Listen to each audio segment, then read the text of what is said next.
नमस्कार मंडळी, योगूज किचन मध्ये तुमचं पुन्हा एकदा स्वागत आहे। श्रावण सिरीज मध्ये आपला पुढचा पदार्थ आहे उपवासाची साबुदाणा खिचडी, पण तीही खानदेशी। चला तर मग रेसिपी पाहूया। आता आपण पाहूया खानदेशी साबुदाणा खिचडीचं साहित्य। हे पहा, आता याच्यामध्ये साबुदाणा खिचडी म्हटल्यावर साबुदाणा तर लागणारच। नॉर्मली आपण काय करतो, हा जो बटाटा आहे तो आपण उकडून घेतो, परंतु याच्यामध्ये आपण तेलामध्ये तो भाजून घेणार आहोत। पुढचं साहित्य पहा, जिरं, हे जे शेंगदाण्याचं कूट आहे ते जास्त आपण बारीक केलेलं नाही, थोडंसं जाडं भरडं ठेवलेलं आहे। हे आहे मीठ, लाल मिरचीचा हा मसाला, साखर, लिंबू चवीनुसार, आणि हे तेल। चला तर मंडळी आपण आता रेसिपी पाहूया।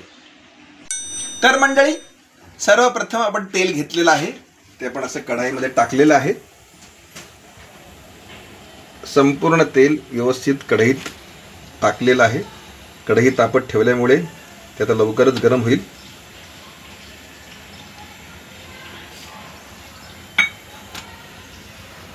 हे तेल थोडं आपण तापून देतो आहोत आणि त्याच्यामध्ये हा निथळून घेतलेला, पाणी निथळून घेतलेला बटाटा त्याच्यामध्ये आपण तळणार आहोत।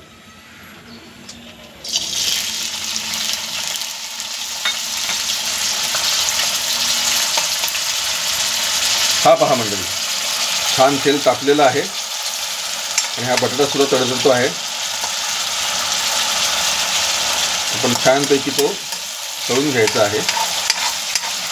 खानदेशी प्रकारामध्ये मित्रांनो काही वैशिष्ट्य आहेत, त्यातलं हे एक वैशिष्ट्य की खानदेशी खिचडीमध्ये आपण बटाटा जो आहे तो असं तळून घेतो मित्रांनो।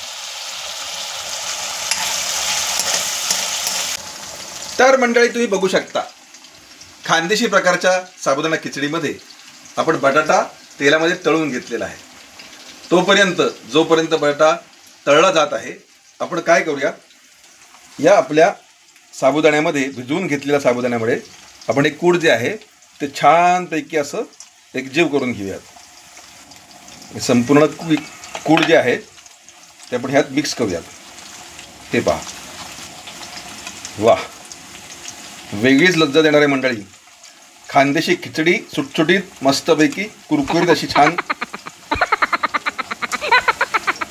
हे पहा, हा सगळा कूट जो आहे तो आपण छानपैकी मिक्स करून घेतलेला आहे। प्रत्येक दाण्याला साबुदाण्याचा हा लागत आहे, पाहू शकता तुम्ही। छान मिक्स झालेला आहे, याने खिचडी सुटसुटीत होऊन जाते एकदम। तर मंडळी आता आपला बटाटा हा बऱ्यापैकी तळलेला आहे, तुम्ही पाहू शकता। हे पहा,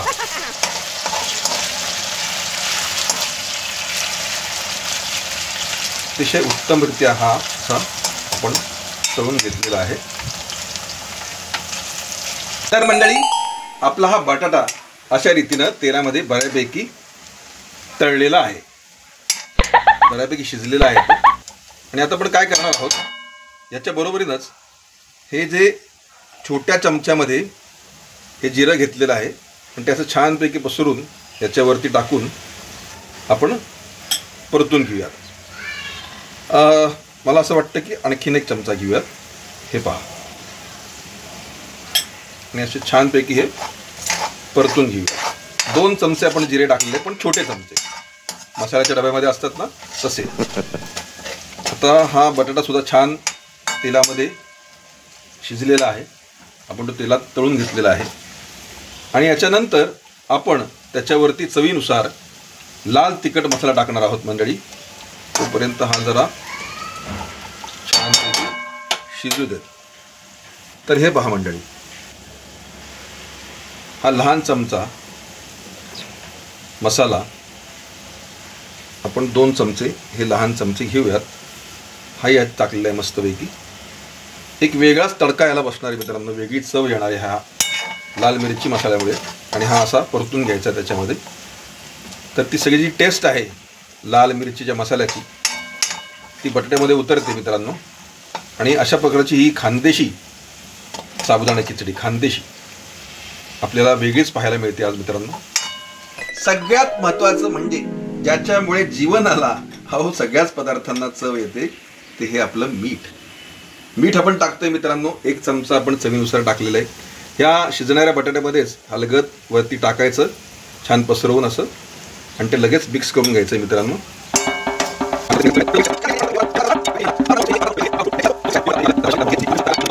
याच्यामध्ये चालला हा आपला साबुदाणा मित्रांनो. हे पहा, मस्त सुटसुटीत झालेला आहे, दाणेदार एकदम, मोकळा ढाकळा.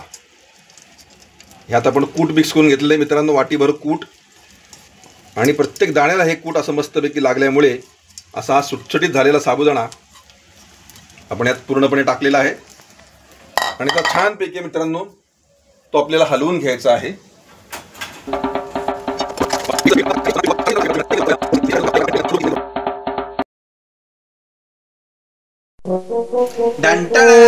लिंबू टिंबू, हे लिंबू फार जायका वाढवतो बरं, मजा आणतं, पण चतकोरच. जास्त टाकलं तर अतिशय आंबट होण्याची शक्यता असते खिचडी, आणि मग चव बिघडते.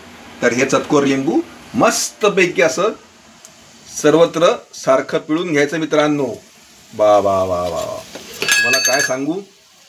तुम्हाला काय सांगू मित्रांनो, एवढी तोंडाला लाळ सुटते माझ्या, आवंडात गिळतोय मी. मस्तपैकी भूकही लागली आहे, उपवास आहे माझा आज, आणि त्यात ही साखर आणखीन लज्जत वाढते मित्रांनो. 3 चमचे साखर, 1 2 आणि हा तिसरा.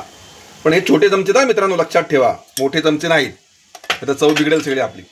आणि आता शेवटचा आपण हात मारतोय मित्रांनो, मस्तपैकी ही सगळी खिचडी जी आहे ती अशी मस्तपैकी परतून घेतोय मित्रांनो.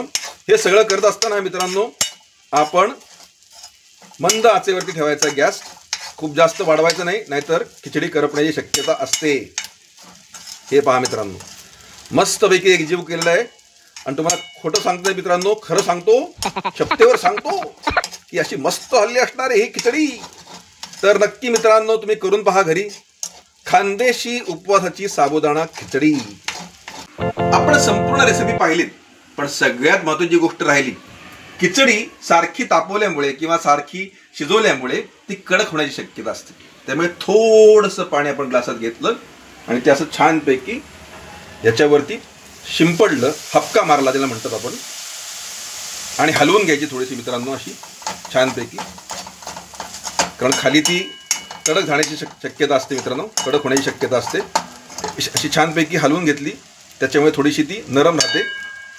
आणि सगळ्यात महत्त्वाची गोष्ट म्हणजे मित्रांनो, एक 5 मिनिटासाठी आपण ती वाफवायला ठेवणार आहोत. तर मंडळी 5 मिनिटं खिचडी अशी वाफवल्यानंतर ती अशी मस्तपैकी मित्रांनो बघा, वा, मस्तपैकी वाफवलेली आहे. हे पहा, आणि गॅस आता आपण बंद करून टाकूयात मित्रांनो. हे पहा, थोडीशी हलकी आपण ही परतून घेऊयात, हलवून घेऊयात, म्हणजे ती छान मिक्स होईल मित्रांनो, त्याची चव वाढेल आणखी. वा, अप्रतिम. अशा रीतीने मित्रांनो आपली खानदेशी खिचडी तयार झालेली आहे. तर आपण चव चाखूया. खानदेशी साबुदाणा खिचडी उपवासाची, श्रावण सरी स्पेशल. चला तर मग. ओ मंडळी, खानदेशी उपवासाची साबुदाणा खिचडी श्रावण सिरीज स्पेशल, काय सांगू तुम्हाला मंडळी. ओ ना खाओगे तो पछताओगे. योगूच किचन मधली ही खानदेशी साबुदाणा खिचडी श्रावण सिरीज स्पेशल नक्की करा. लाईक करा, सबस्क्राईब करा, बेल आयकॉन दाबा, फॉरवर्ड करा, आणि खायला विसरू नका योगूच किचन. कारण खात राहा, सुखात राहा.